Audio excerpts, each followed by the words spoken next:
Hello, folks. Hello, old sport. Today we're gonna talk about Henry Ford, the guy who changed auto industry in US. We're gonna go deep to his biography. Try to understand his all details of his life, because he's kind of controversial person. In one hand, he was doing innovating stuff in car industry, and in another hand, he was a kind of anti-Semitic person, and he was the friend of Hitler. Okay, let's start. While working as engineer for the Edison Illuminating Company in Detroit, Henry Ford, the period of time 1863 and 1947, built his first gasoline-powered horseless carriage, the quadricycle, in the shed behind his home.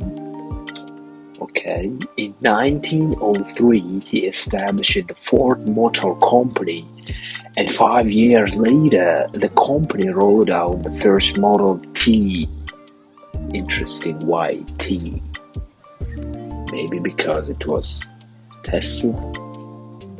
Okay. In order to meet overwhelming demand for the revolutionary vehicle, Ford introduced revolutionary new mass production methods, including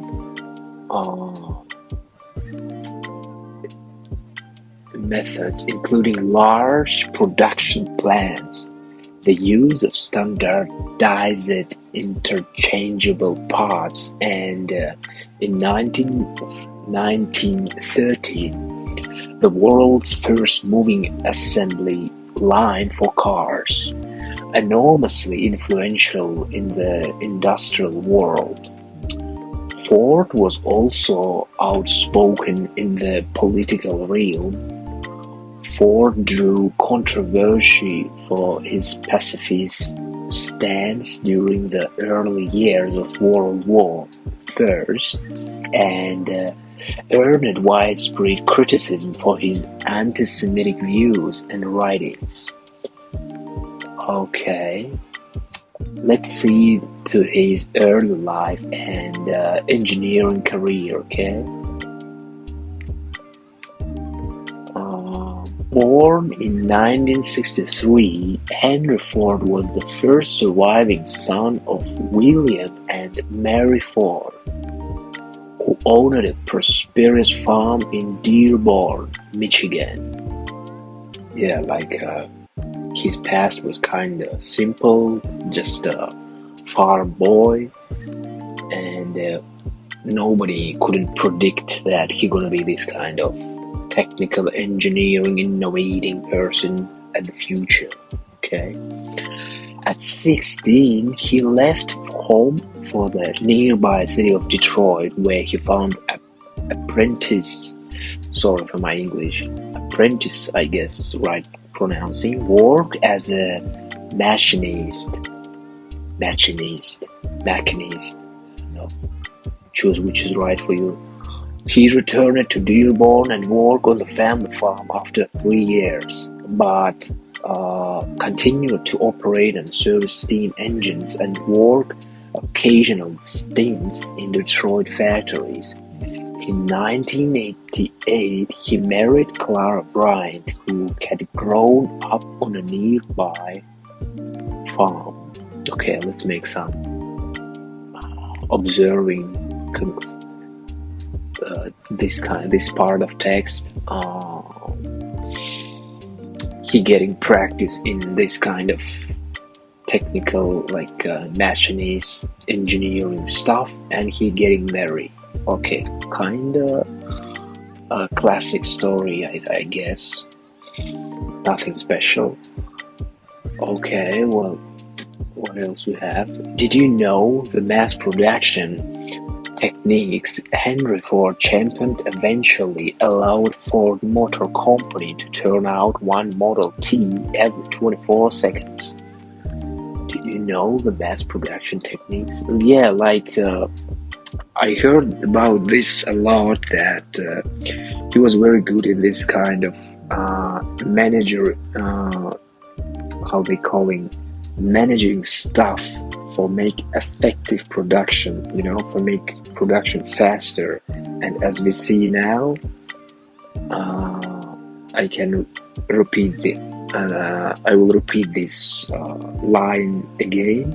The mass production techniques Henry Ford championed eventually allowed Ford Motor Company to turn out one Model T every 24 seconds. Just imagine how he was quickly at that time, his innovation of that kind of company, at his company.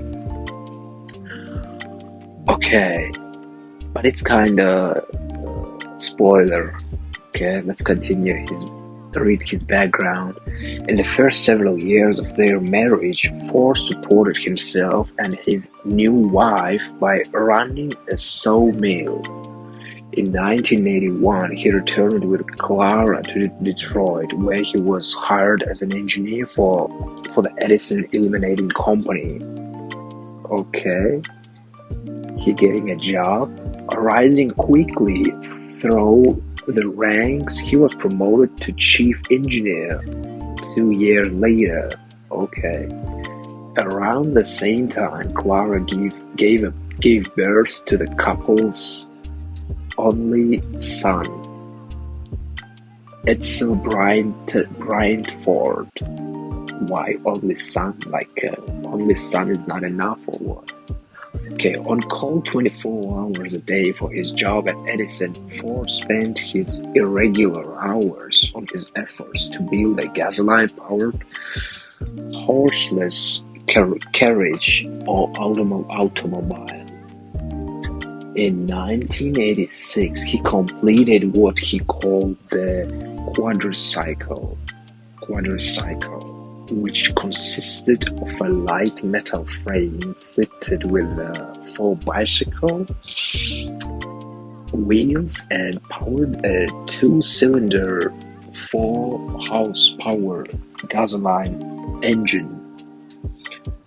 Okay, we see that he was keep doing his improving his skills in this kind of engineering stuff. He was hired at this company. He was promoted for doing good job, and he created this special car. He was a very badass at his major. Okay, what else we have? Determined to improve upon his prototype, Ford sold the quadricycle in order to continue building other vehicles. He received backing from various investors over the next 7 years, some of whom formed the Detroit Automobile Company, later the Henry Ford Company in 1999. We can see that except of engineering skills, he was having entrepreneurial skills for being able making money. And it's very good when people have this kind of both skills, because some people, very good at making stuff, but they couldn't make money on that and be rich. But he was very smart at these both areas, Okay, let's continue. His partners, eager to put a passenger car on the market, grew frustrated with Ford's constant need to improve, and Ford left his namesake company in 1902. Like we see, he was also kind of perfectionist, that kind of person which always want to make his work in a perfect way, And as we see, not all people agree with that, because they want money. They don't care about your improving engineering stuff, I guess. Okay. After his departure, it was reorganized as a Cadillac motor car company. The following year, Ford established the Ford Motor Company. A month after the Ford Motor Company was established, the first Ford car, the two-cylinder 8-horsepower Model A, was assembled at a plant on Mack Avenue in Detroit. At the time, only a few cars were assembled per day, and groups of 2 or 3 workers built them by hand from parts that were ordered from other companies. Ford was dedicated to the production of an efficient and reliable automobile that would be affordable for everyone. The result was the Model T, which made its debut in October 1990. Yeah, and at this part we see that he was also thinking about making his cars cheaper and affordable for the middle class, and that's why he created this Model T car, which is a very pragmatic step, because he can make more cars, okay, and make more money. Yeah. Henry Ford, production and labor innovations. The Tin Lizzie, as the Model T was known, was an immediate success, and Ford soon had more orders than the company could satisfy. As a result, he put into practice techniques of mass production that would revolutionize American industry, including the use of large production plants, standardized interchangeable parts, fucking English, interchangeable parts, and the moving assembly line. Mass production significantly cut down on the time required to produce an automobile, which allowed the cost to stay low. In 1914, Ford also increased the daily wage for an 8-hour day for his workers to $5, up from $2.35 for 9 hours, setting a standard for the industry. Yeah, it was a good news for the simple workers.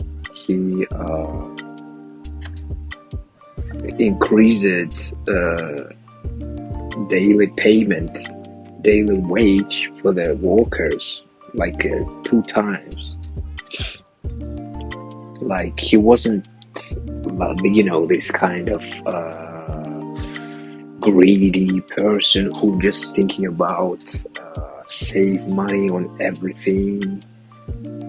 He was doing that, of course, but he was also appreciating and respecting workers who was doing this work and make their life better with better salary, Okay. Even as the production went up, demand for the Tin Lizzie remained high, and by 1918, half of all cars in America were Model TS. Yeah, as we see, it's getting more popular. It was getting more popular, and people like it, his cars. In 1919, Ford named his son Edsel as president of Ford Motor Company. We see this kind of. He was promoting his son. Okay, but he retained full control of the company's operations. After court, like it was kind of monarchy in his own world, in his own system.